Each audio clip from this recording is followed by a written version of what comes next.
Professor Samuel A. Ariadurai, Senior Professor in Textile and Apparel Technology, Open University of Sri Lanka. Professor S. A. Ariadurai obtained his Bachelor of Engineering degree in Mining Engineering from Osmania University, Hyderabad, India in 1983. Later in 1987, he completed postgraduate diploma in technology in the field of textile technology at the University of Moratuwa, Sri Lanka. After a short stint in the corporate sector, in May 1988, he joined the Department of Textile Technology of the Open University of Sri Lanka as an assistant lecturer. He won the Commonwealth Scholarship in 1994 and proceeded to the United Kingdom for his research studies. In March 1998, he was awarded the Doctor of Philosophy degree by the University of Manchester, Institute of Research in Manchester Institute of Science and Technology, Manchester, United Kingdom. And on his return to Sri Lanka, continued to serve at the OUCL as a senior lecturer until becoming a professor in textile and apparel technology in February 2009. Now, he is currently a senior professor at the OUSL. He has also served as a visiting professor in technical textile for the Textile Institute of Pakistan, Karachi from 2008 to 2009. And head of the Textile Research and Innovation Center, Karachi from 2010 to 2011. Professor Ariadurai has served university in various administrative positions, including the Dean of the Faculty Engineering Technology. He also served as a Vice Chancellor of the OUSL for 6 years from 2015 to 2021. He has involved in many boards and committees, both in the national and international levels, including as the council member of the Association of Commonwealth Universities based in the United Kingdom. He has published numerous articles in local and international conferences and journals and addressed many national and international forums as a keynote speaker. He has wide international exposure in the field of higher education with greater emphasis on open and distance learning. His research interests include distance learning, distance education, open learning, technical textiles engineering, fabric structure and related properties, and textile design. He is an associate of the Textile Institute of UK, member of the Institute of Engineers, India, a chartered textile technologist and certified engineer. He is a recipient of the President Research Award from HE President of Sri Lanka. So I would like to cordially invite Professor Ariadurai to start his presentation, please. Over to you, Professor Ariadurai. Okay, thank you very much for that introduction, and good evening to all of you. Let me start off my presentation and I'll share my screen.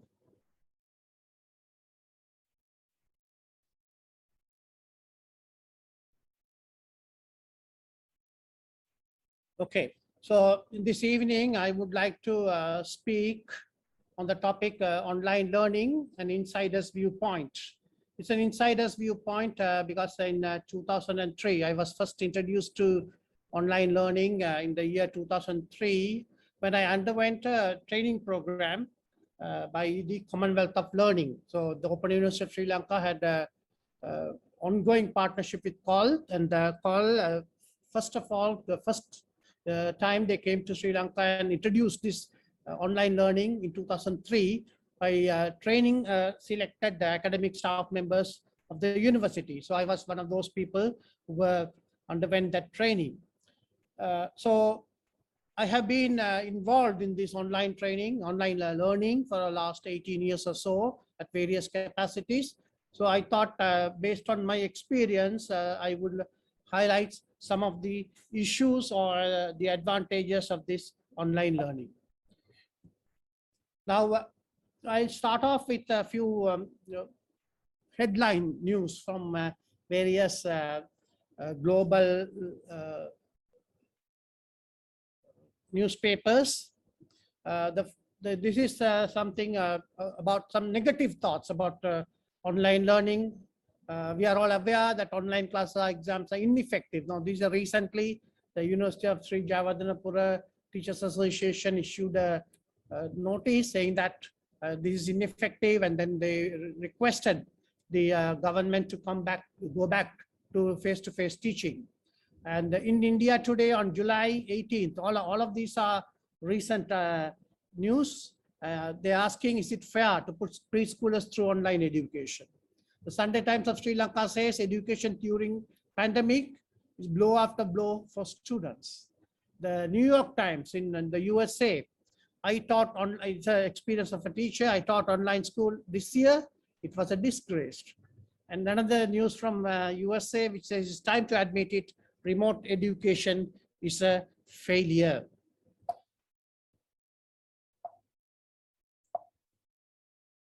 And on the other side of the spectrum, there are positive news as well. The Sri Lankan Sunday Observer says that online learning concept is to continue even beyond pandemic. The USA, we have virtual school is here to stay. And in Guardian of UK says we need revolution in university teaching, and only online lectures can start it. BBC says online teaching to stay, say university leaders. And India today, e-learning is transforming the education sector. So different viewpoints. So who is right? What's correct? Now, when you look at this, all of them are right in their own perspectives. What I'm trying to do the next 10 to 15 minutes is to explain how this is right from all perspectives. Now, I start off with the learning. What is learning, and then certain aspects of learning. Now, from the educationist point of view, ingredients of learning, for effective learning to take place, for effective learning situation, three key people are involved. One is the educator, the other one is the learner, then the content. So for the learning to take place, interaction has to take place between the educator, the learner, and the contents. When we talk about contents, the contents include teaching materials, the subject matter, and the physical facilities which are available to transform or convey the message. Now, over the years, there have been many theories of learning. Based on that, what we see is that no two students are the same, and the way every person learns varies. Now, brains are unique, and all our experiences contribute to different ways we learn. So based on this, Fleming and Baum in 2006, they introduced a model called Bach model of student learning styles, which means each of those words, letters stand for 4 different words. Visual, some of the people are visual learners, where others are auditory learners, and the others reading, writing preferences, and kinesthetic. Most of the time now, if you look at the research materials, the R is dropped, and it's all visual, auditory, and kinesthetic. Over the generation, so many educational theories, learning theories have been proposed, even from the time of Plato. In the recent times, we find these 4 theories coming into the research realm. In the early 20th century, say up to 1950 or 1960, the behaviorism theory was prevalent. Then came the cognitivism, then the constructivism, and recently with the digital age, the theory of educations are what is called connectivism. So these are different types of theories. Why I'm telling those things is that when you look at education or learning, every child or every learner has a different learning style and pace. And each child or learner is unique, not only capable of learning, but also capable of succeeding. This is a quote from Robert John Meehan. So that is about learning. With that background, we will look at what is online learning. Now, when it comes to online learning, we see many words are being used. Distance learning, blended learning, online learning, virtual learning, and e-learning. But are all these words the same, or there are differences between them? Let's first look at what is online learning. Now, when it comes to online learning, there are certain attributes have to be there. First of all, in online learning, the pedagogical strategies for instruction and student engagement has to be specific to learning in a virtual environment. So you have to plan it in such a way that the learning takes place in a virtual environment. Invariably, there need to be an internet connection, and there need to be a learning management system. There are different learning management systems, so it has to be there. And this online learning is a form of distance education. And when you look at the other four, which is distance learning, e-learning, virtual learning, and blended learning, they are subtle, the differences are there. When it comes to distance learning, the main feature of distance learning is the students and teachers are separated by place and time. That's the main difference. That's the main feature of distance learning. But then this distance learning can be not necessarily online learning. Open University of Sri Lanka started in 1980. At that time, there was no online learning. So distance learning is a little different to online learning. When it comes to e-learning, e-learning uses technology for interaction between teacher, learner, and contents. Again, this can happen in a classroom situation as well. Similarly, virtual learning, where the virtual environment of interaction for students is used. Remote students can have remote access, but again, there it can be also in the classroom or at a distance.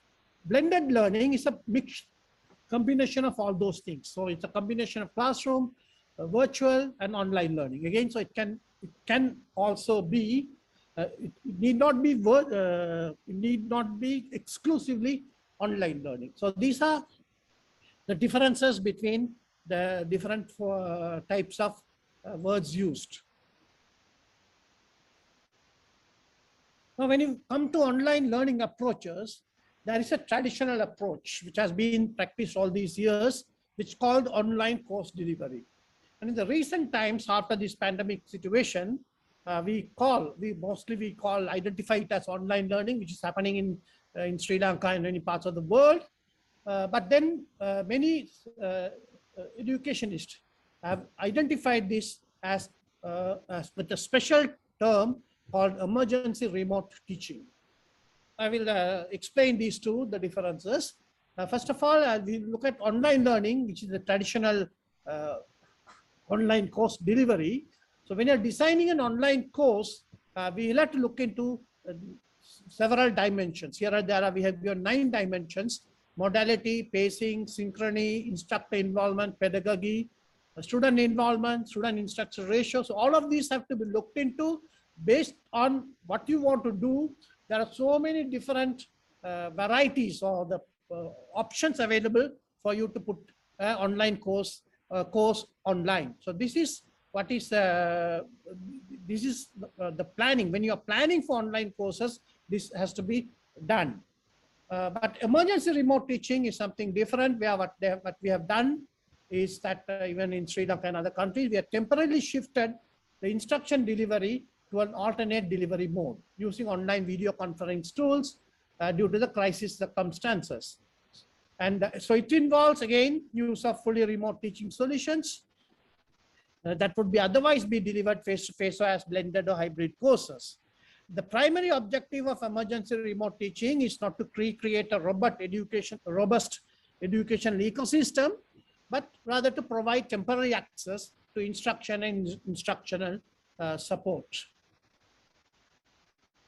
So there is a difference between these two. Online course delivery is an LMS platform-based delivery of an entire course or a part of a course, whereas emergency remote teaching is an online channel for delivering a lecture. So it can be the Zoom or the Microsoft Team or Google thing or even televisions.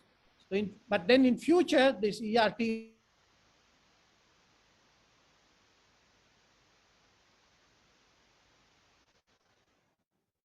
OCD. But as of now, the emergency remote teaching, which is currently practiced, is not exactly online learning as per currently accepted definition. I don't know, maybe in future the online learning definitions also might change, and it may incorporate emergency remote teaching. But theoretically speaking, actually, as of now, we cannot say emergency remote teaching as a purely online learning. Now, when you want to strategize online learning, we'll have to look at the learning situation. We have already looked at that three ingredients are there for learning: educators, learners, and contents. But when it comes to the online learning part, the educators are there are two types of educators. One is the content developers, who are the subject specialists. They develop the content and they put it on the online, and then the online tutors come in and they help the student with the learner support to learn the content. Now, in certain situations, both content developers and online tutors can be the same people, or it can be different people. When it comes to learners, now when you look at the learning situation in the online learning, the learners are all heterogeneous in background. They are of various background. They have various qualifications or qualifications. So they come from various backgrounds. Then as far as the contents are concerned, there are three different types of contents available are there for online learning. One is the teaching material as it is, then the physical requirements, and also the learner support you provide. So when it comes to teaching materials, it is high quality teaching materials has to be developed in various media so that it will meet the heterogeneous needs of the different backgrounds of people. Now, when it comes to physical requirement, you need a good learning management system. So Moodle, Blackboard, Canvas, those are some of the examples. Moodle is very popular in Sri Lanka. Most universities use Moodle. Then we also need adequate backend infrastructure, including high bandwidth for internet connection to house this LMS, and then provide uninterrupted connection for the students to access the LMS. And the students, from their point of view, they need a device to connect, including adequate internet connection. So these physical requirements are required for a proper online course to be delivered. Then we also need learner support to be given, because students need support. So effective learner support need to be provided through multi-device, multi-mode to the various needs of the students. So it can come in the form of video or radio channels, then it can be web conferencing systems, which will make regular contacts with the students, both synchronously and asynchronously. The students are in remote locations, so all those things are necessary. But then, when you look at it, the reality is it's a very big, it's a major challenge in many parts of the world, including Sri Lanka. All of these three is a challenging prospect as of now. Now, I will move on to the issues with online education. There are issues with educators. As the pandemic came in, we immediately switched over to online, and we said the lectures are going online in the TV. There are 2 channels dedicated for teaching, but unfortunately, the teachers are not trying to deliver that online. So what the teachers are doing is they are just practicing whatever they did in the face-to-face session on the screen, and it will not work. For various reasons, this will not work. But one of the main reasons is that the students will not be able to sit in front of a TV or a computer or a mobile phone and listen to 8 to 10 lectures a week. I'm talking about 8 to 10 lectures a week. That's 1 or 2 lectures, more than 2 lectures a week. It's not possible to concentrate.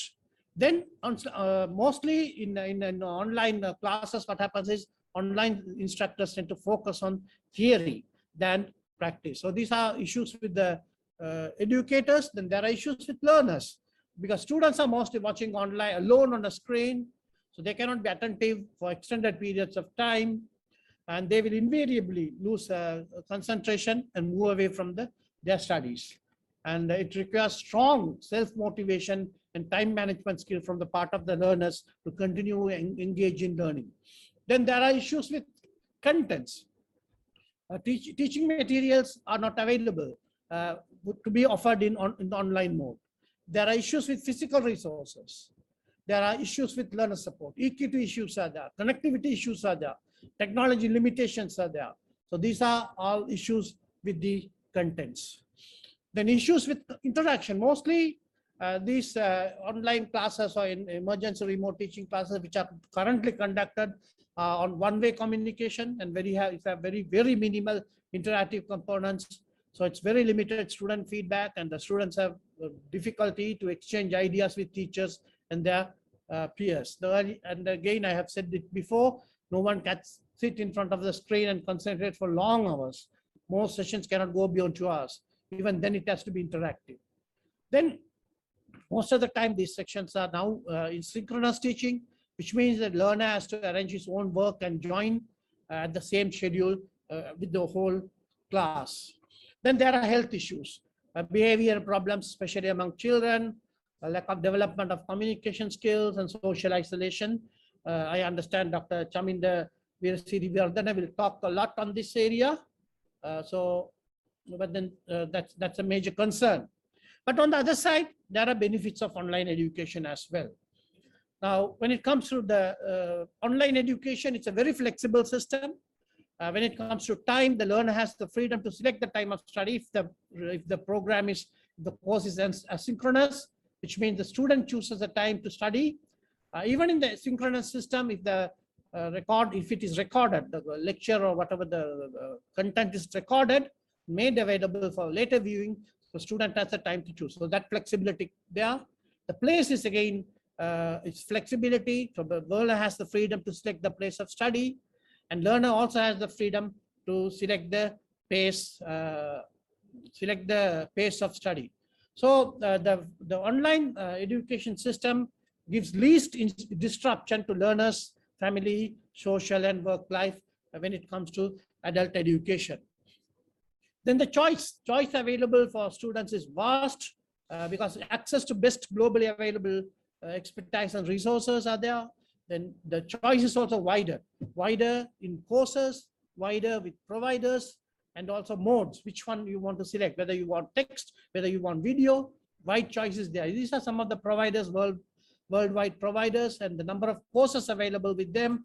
As you see there, so almost nearly 200,000 courses are now available online, and we have the enough choice available for the learner. Then the affordability, because it's substantially lesser than the traditional cost. University of Potomac in USA says the online degree, which is offered by them, costs as little as 80 times less than the traditional degree. Even at the Open University, which is not online, this is a distance education type, it's 80,000. We have recently, when we moved to online, many of our activities, we found that we were able to save a lot of money. All of our assessments, when they went online, we have saved a lot of money.